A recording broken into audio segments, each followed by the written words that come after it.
Hey Bowtie Nation, Joseph Hogue here, and you know we love talking stocks here on the channel, but sometimes the things we love to talk about most aren't always the best for us. Sometimes in the constant search for that next hot stock, investor returns fall short. In fact, research by JP Morgan found the average investor earned just 3.6% a year in the 20 years through 2021. That is less than half the annual return on stocks of 9.5%, even lower than a simple bond portfolio. Now, I'm not about to give up following stocks. That's like telling a panda that bamboo is making him fat. He's still going to eat bamboo. It's what he does.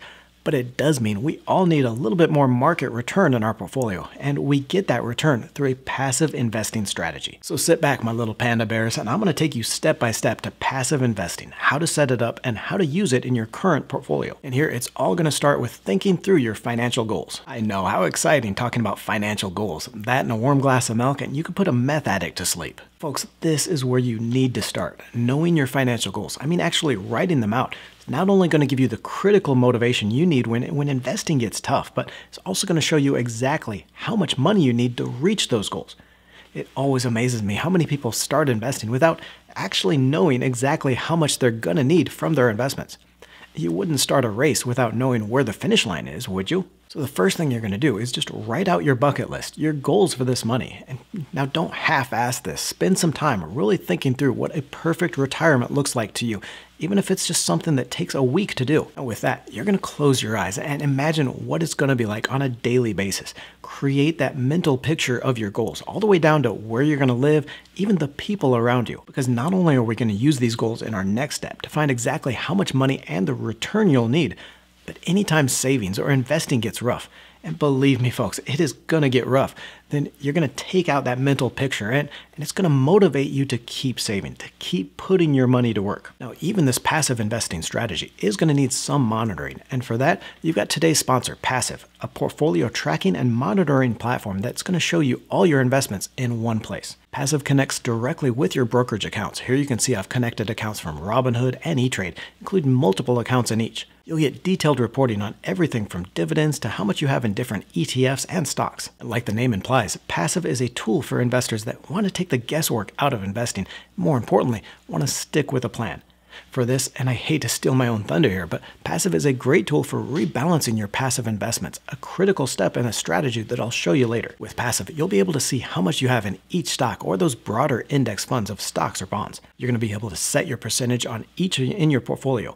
Here, I've taken one of my retirement accounts and set limits to how much I want in each stock. With this, Passive is going to tell you when your portfolio has breached those limits and the trades that are going to put it back in place. You'll also get email alerts when the portfolio has drifted. I'm going to detail why that rebalancing is so important, even for passive investors later. For now, look for that link to Passive in the description below. Check it out.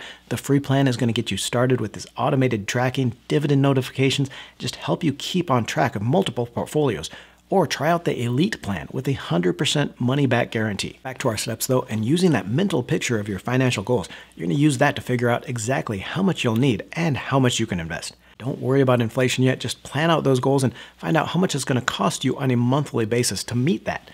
With that number, multiply it by 12 to get the amount you're going to need each year, and then times that by 20 to get the amount you'll need invested by the time you start spending this. Now, don't get discouraged if this is a big number or if you've got a long way to go. I'm going to show you exactly how to get there, but also I don't want you investing every penny you make. That's because, Nation, I've seen too many investors get overexcited to start investing. They push every penny they can into stocks, and one of two things always happens. One is they just burn out by saving everything and are miserable. And that usually leads to binge spending every few months, getting into debt, and just having to sell some of those investments. The other thing that happens is some unexpected bills come along and they're forced to sell stocks to pay for it. Either way here, they see their investments fall and become demotivated to the point where they just give up investing. Instead, I want you to budget out how much you can invest while still spending a little to enjoy life. Even if it's only $50 or $100 a month, you need to be happy now as well as investing for the future.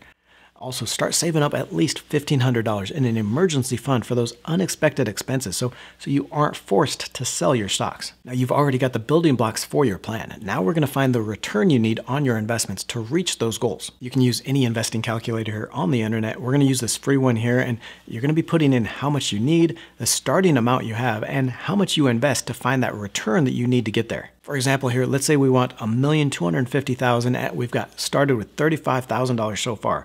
We're 34 years old with 28 years more before we start spending that money at 62, and we can invest $500 a month. Now click calculate here and we see we really only need a return of around 7% a year. Now you can play around with this calculator using different numbers, but this is usually a wake-up call for a lot of investors, and not in the way you might think. A lot of investors are surprised that they don't need those huge double-digit returns everyone is always reaching for, the kind of returns that mean chasing after those riskiest stocks. And that's important because it's going to help determine how much of your investments go into stocks and how much go into other assets like bonds or real estate. Now, stocks mean higher returns, but are also higher risk and more stress. So the more money that we can put in those other assets, the fewer sleepless nights you're going to have to worry about reaching your financial goals. Now, this here is only a suggestion, an estimate for how much you can put in each asset class to get that return you need. For example, if you need 8 to 12% return a year and you can't get that down by investing more or maybe rethinking your goals, then you're going to need most of your money in stocks. Here you might have like 80% of your money in stocks, 5% in bonds, and 15% in real estate. Now, later on, I'm going to help you by showing you some index funds you can buy for each of these stocks, bonds, and real estate in the next step, but you just want to draw your ranges here. If you need a return of 6 to 9% a year, then you might only need 65% in stocks, with 15% in bonds and 25% in real estate. And yes, I am intentionally overlapping these range shares for returns because it's also going to depend on your age and how much risk you're comfortable taking. But if you need something like less than 6% return, you might consider less than 50% of your portfolio in stocks, with the rest split between bonds and real estate. Now here, you're going to want to invest these amounts in broad index funds covering those assets. You're not trying to beat the market. You're trying to be the market and get those stress-free returns. So for the amounts in stocks, you might use the Invesco QQQ Trust. That's covering the stocks in the NASDAQ index, or one of my favorites, the Schwab US Dividend ETF, the SCHD. For that bond portion of your portfolio, the Vanguard Total Bond Market, ticker BND, gives you that broad exposure. And then for the real estate sector, the Sector Spider Fund, ticker XLRE, for your real estate portion. You might use 2 or 3 ETFs in each of these asset classes, so kind of splitting your money across 5 to 8 funds in stocks, bonds, and real estate. Do not make this part more complicated than it has to be, though. You just want a handful of funds that gives you that market returns in those assets. And what I like to do, and this is where you can still have fun with your money, is still be able to follow those individual stocks by using the core satellite strategy. This is where you have most of your money in those broad index funds, that passive investing strategy like the QQQ, the BND, and the XLRE. For example, if you want 80% in stocks, 5% in bonds, and 15% in real estate, and let's use a $100 portfolio here.